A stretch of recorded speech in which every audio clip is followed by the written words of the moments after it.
Ladies and gentlemen, it is Lansego and we are back for spoilers. Today, April 17th, 2019. I am Jeremy, and today we are going to cover 9 cards. Let's jump right into it with Gnar Set Parter of Veils. 1 colorless, 2 blue for a 5 loyalty Planeswalker. Each opponent can't draw more than 1 card each turn. Very interesting that they're spinning this ability back into the standard meta. It is, of course, a Planeswalker that acts as an active ability on the battlefield that further stagnates the potential of our opponent's draws, locking out certain spells, certain combos, really just kind of muddies the water for our opponent by adding layers of additional compromise to their game plan. The -2 ability is look at top 4 cards of your library. You may reveal a non-creature, non-land card from among them and pop it into your hand. That's the impulse style effect there. By choosing 1 of 4 cards, 4 is a pretty deep dig on the library. I can see a lot of shenanigans coming from this. Gnar Set likely going to see play in white-blue walkers, Bant walkers, etc.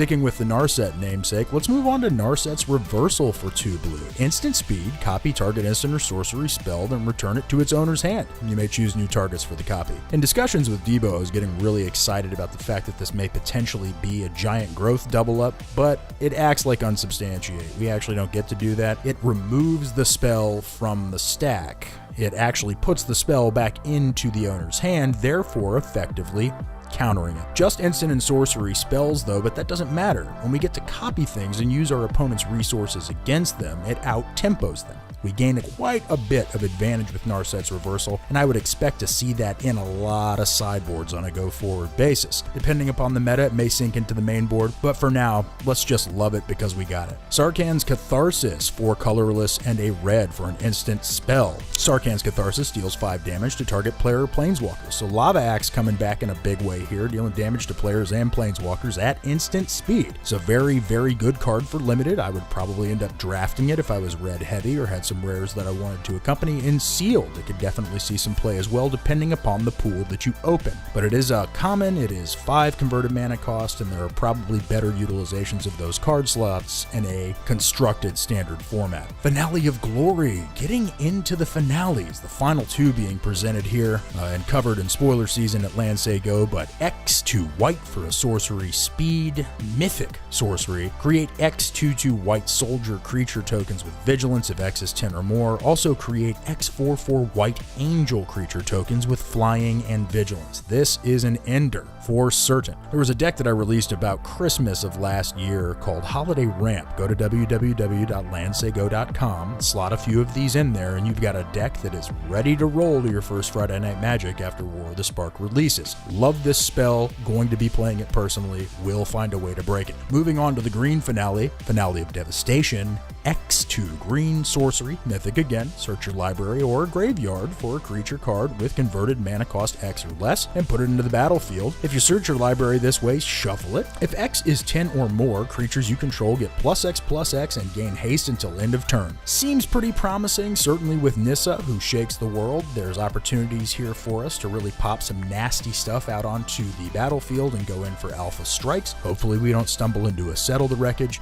This really does kind of look like a commander card to me. We'll just have to wait and see if this gains any traction. It's going to take a considerable amount of mana ramp to be able to do this effectively. Speaking of pulling creatures from graveyards, let's move on to Command the Dread Horde. This is 4 colorless, 2 black for a sorcery rare. Choose any number of target creature and or planeswalker cards in graveyards. Command the Dread Horde deals damage to you equal to the total converted mana cost of those cards. Put them onto the battlefield under your control. Just talking about War of the Spark, if you saw that Gideon's Sacrifice was spoiled, a 1 white instant speed spell that says redirect all damage that would be dealt to you to target creature or planeswalker you control, you can see that 7 mana combo and just having that up late game makes for some ridiculous shenanigans. Sacrifice 1 for the greater good, or the greater evil. Just depends upon which side of the line you're playing. Either way, given Finale of Devastation and Command the Dread Horde are both looking to target creatures that are in graveyards, a card from Rivals of Ixalan called Silent Gravestone might be a good sideboard choice on a go-forward basis, depending upon the amount of activity that we see with these cards. Moving on to some of our colorless stuff and celebrating that we've got Ugin returning. Ugin's Conjurant, X00 Spirit Monk, Ujin's Kandra enters the battlefield with X +1/+1 counters on it.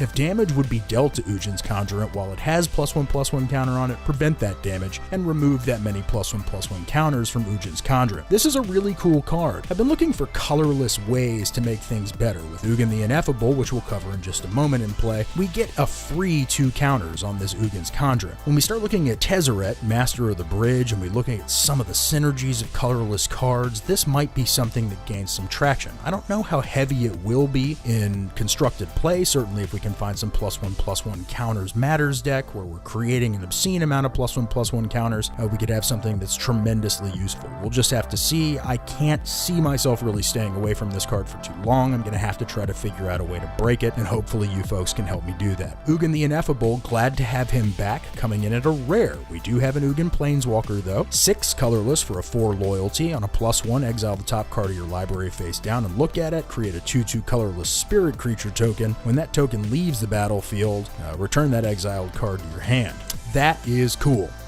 One of the real classifications for Planeswalkers in determining whether or not they are actually good, and I'm doing finger quotes right now, is whether or not they can defend themselves, or at least have a fighting chance. Ugin the Ineffable can defend themselves, and we're not losing any of the resources in our library because that card goes back to our hand. On the -3, destroying target permanent that's 1 or more colors is absolutely insanely powerful. With a proliferate style meta, we have the ability to increase the loyalty counters at a rapid rate, making it so we have a boomstick in the form of Ugin. And finally, Price of Betrayal, probably the card I'm most excited about today.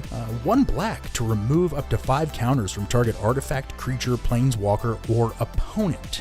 The fact that it can remove counters from an opponent is a little curious to me, but I guess we'll have to see where it goes. You probably already know what it's for. Remove up to 5 counters from target artifact, creature, or planeswalker is interesting though, and I believe that at sorcery speed, I wish it was instant, but at sorcery speed we can find some uses, certainly in limited play, or sealed play, where everybody and their mama's going to be playing planeswalkers. This is definitely a card that you want to pull from your sealed packs or your drafts, depending upon the style of deck that you're building, and you're going to want to use it liberally.